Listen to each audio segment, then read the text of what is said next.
कर्पूरगौरं करुणावतारं संसारसारं भुजगेन्द्रहारं सदा वसन्तं हृदयारविन्दे भवं भवानी सहितं नमामि। भक्त किरात और नंदी वैश्य।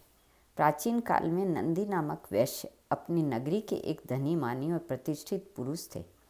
वे बड़े सदाचारी और वर्णाश्रमोचित धर्म का दृढ़ता से पालन करते थे।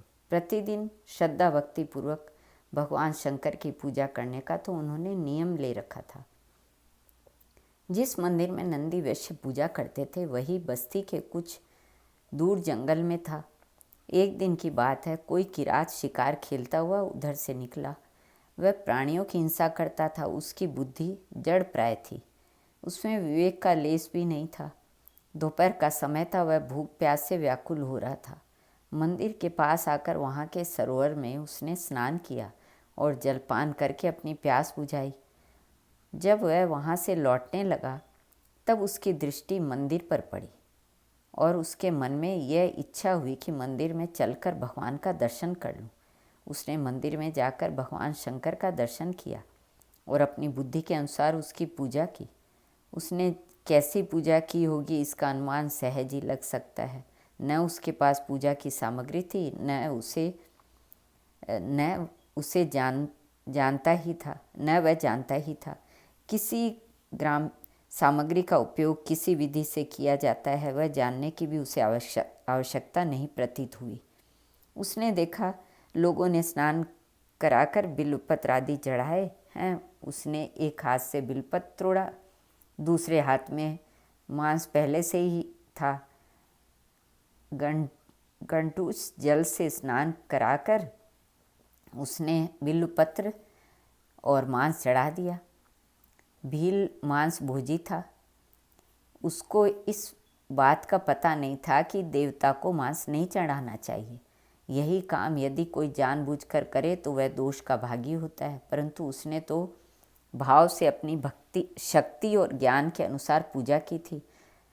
बड़ा आनंद हुआ उसे। प्रेम मुग्ध होकर वह शिवलिंग के सम्मुख साष्टांग दंडवत करने लगा। उसने दृढ़ता से यह निश्चय किया कि आज से मैं प्रतिदिन भगवान शंकर की पूजा करूंगा। उसका यह निश्चय अविचल था क्योंकि वह उसके गंभीर अंतःस्थल की प्रेरणा थी। दूसरे दिन प्रातःकाल नंदी वैश्य पूजा करने आए। मंदिर की स्थिति देखकर वे अवाक रह गए। कल की पूजा इधर उधर बिखरी पड़ी है, मांस के टुकड़े भी इधर उधर पड़े हैं। उन्होंने सोचा ये क्या हुआ, मेरी पूजा में ही कोई त्रुटि होगी जिसका यह फल है। इस प्रकार मंदिर को भ्रष्ट करने वाला विघ्न तो कभी नहीं हुआ था। अवश्य ही यह मेरा दुर्भाग्य है। यही सब सोचते उन्होंने मंदिर साफ किया, पुनः स्नान आदि करके भगवान की पूजा की। घर लौटकर उन्होंने पुरोहित से सारा समाचार कह सुनाया और बड़ी चिंता प्रकट की। पुरोहित को क्या पता कि इस काम में भी किसी का भक्ति भाव हो सकता है। उन्होंने कहा अवश्य ही यह किसी मूर्ख का काम है, नहीं तो रत्नों को इधर उधर बिखेर कर भला कोई मंदिर को अपवित्र एवं भ्रष्ट क्यों करता। चलो कल हम भी तुम्हारे साथ चलेंगे और देखेंगे कि कौन दुष्ट ऐसा काम करता है। नंदी वैश्य ने बड़े दुख से वह रात्रि व्यतीत की। प्रातःकाल होते होते नंदी वैश्य अपने पुरोहित को साथ लेकर शिव मंदिर पहुंच गए।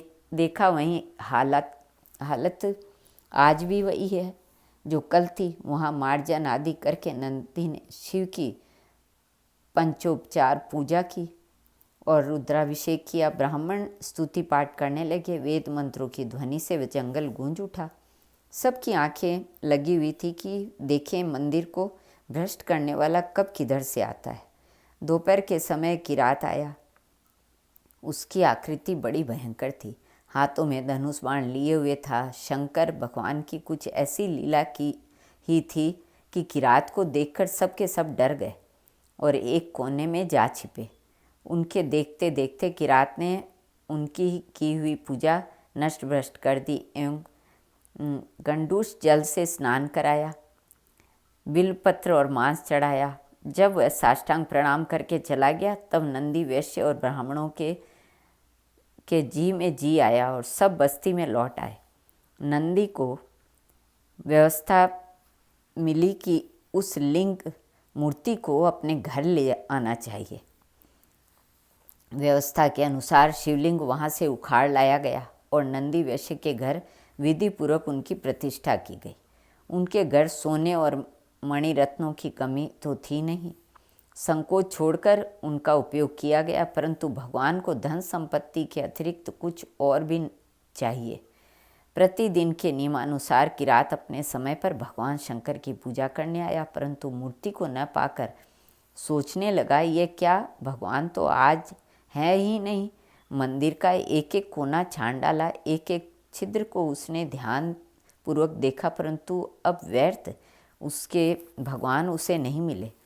किरात की दृष्टि में वह मूर्ति नहीं थी, वह स्वयं भगवान थे। अपने प्राणों के लिए वह भगवान की पूजा नहीं करता था, किंतु उसने अपने प्राणों को उन पर निछावर कर रखा था। अपने जीवन सर्वस्व प्रभु को न पाकर वह विहल हो गया और बड़े आर्त स्वर से पुकारने लगा, महादेव, शंभो, मुझे छोड़कर तुम कहाँ चले गए? प्रभु, अब एक क्षण का भी विलंब सहन नहीं होता। मेरे प्राण तड़फड़ा रहे हैं, छाती फटी जा रही है, आँखों से कुछ सूझता नहीं। मेरी करुणा पुकार सुनो, मुझे जीवन दान दो। अपने दर्शन से मेरी आंखें तृप्त करो। जगन्नाथ, त्रिपुरांतक, यदि तुम्हारे दर्शन नहीं होंगे तो मैं जीकर क्या करूँगा? मैं प्रतिज्ञा पूर्वक कहता हूँ कि सच कहता हूँ, तुम्हारे बिना मैं जी नहीं सकता। इस प्रकार प्रार्थना करते करते किरात की आँखों से आंसुओं की धारा अविरल रूप से बहने लगी।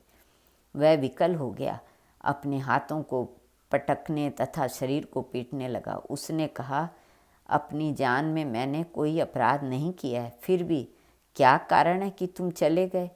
अच्छा, यही सही, मैं तो तुम्हारी पूजा करूँगा ही।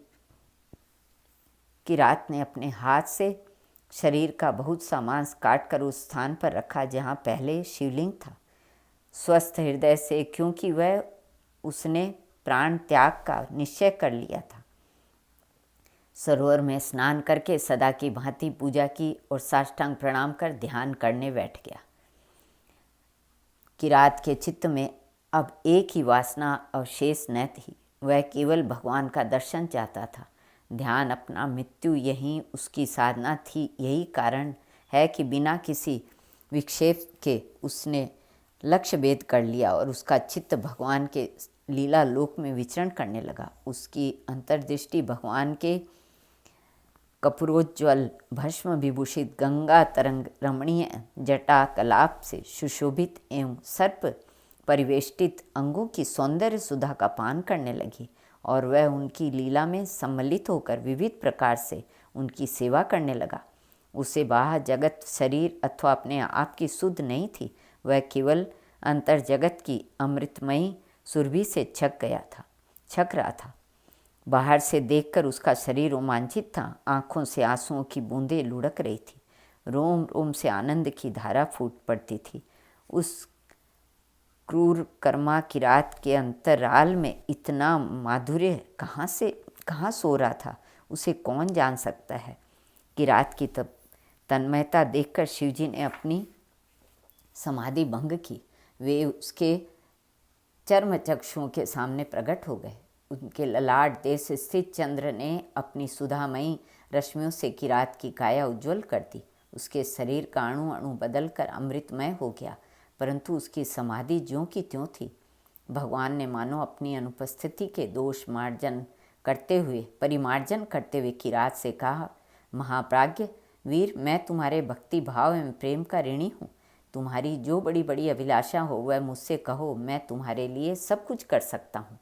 भगवान की वाणी और संकल्प ने किरात को बहुत बाहर देखने के लिए विवश किया, परंतु जब उसने जाना कि मैं जो भीतर देख रहा था वही बाहर भी है, तब तो उसकी प्रेम भक्ति पराकाष्ठा को पहुंच गई और वह सर्वांग से नमस्कार करता हुआ श्री भगवान के चरणों में लौट गया। भगवान के प्रेम पूर्वक उठाने पर और प्रेरणा करने पर उसने प्रार्थना की, भगवान, मैं तुम्हारा दास हूँ, तुम मेरे स्वामी हो।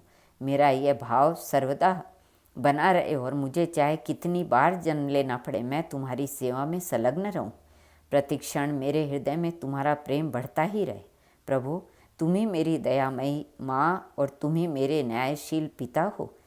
मेरे साधक बंधु और प्राण प्रिय सखा भी तुम ही हो। मेरे गुरुदेव, मेरे इष्ट देव और मेरे मंत्र भी तुम ही हो।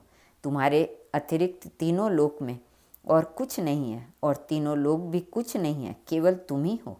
किरात की निष्काम प्रेम पूर्ण प्रार्थना सुनकर भगवान बहुत प्रसन्न हुए और उन्होंने सदा के लिए उसे अपना पार्षद बना लिया। उसे पार्षद रूप में प्राप्त करके भगवान शंकर को बड़ा आनंद हुआ और वे अपने उल्लास को प्रकट करने के लिए डमरू बजाने लगे। भगवान के डमरू के साथ ही तीनों लोकों में भेरी, शंख, मृदंग और नगारे बजने लगे। सर्वत्र जय जय की ध्वनि होने लगी। शिव भक्तों के चित्त में आनंद की बाढ़ आ गई। यह आनंद कोलाहल तत्क्षण नंदी वैश्य के घर पहुंच गया।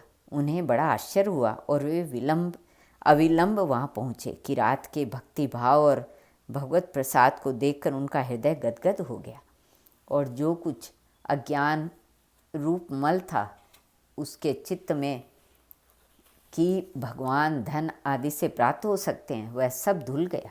वे मुग्ध होकर किरात की स्तुति करने लगे। हे तपस्वी, तुम भगवान के परम भक्त हो।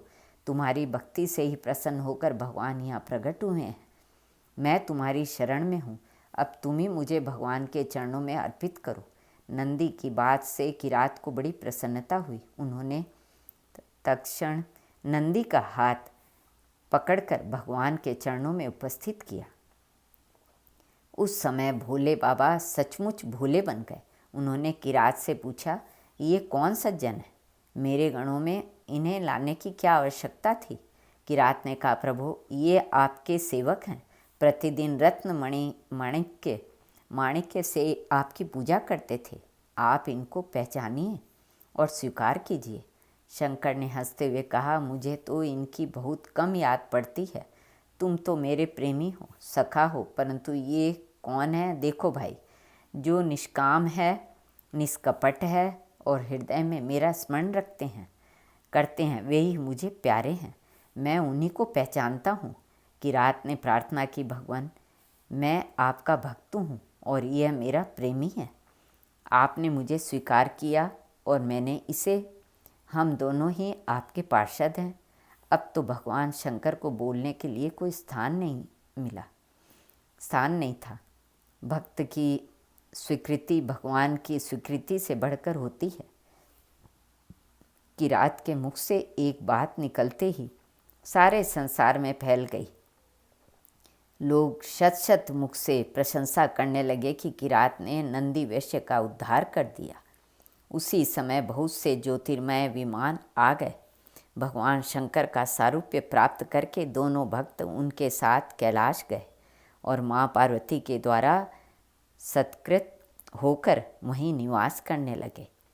वे ही दोनों भक्त भगवान शंकर के गणों में नंदी और महाकाल के नाम से प्रसिद्ध हुए। इस प्रकार नंदी की भक्ति के द्वारा किरात की भक्ति को उत्तेजित करके और किरात की भक्ति के द्वारा नंदी की भक्ति को पूर्ण करके आशुतोष भगवान शंकर ने दोनों को स्वरूप दान किया और कृतकृत्य बनाया। श्री कृष्ण अर्पणमस्तु।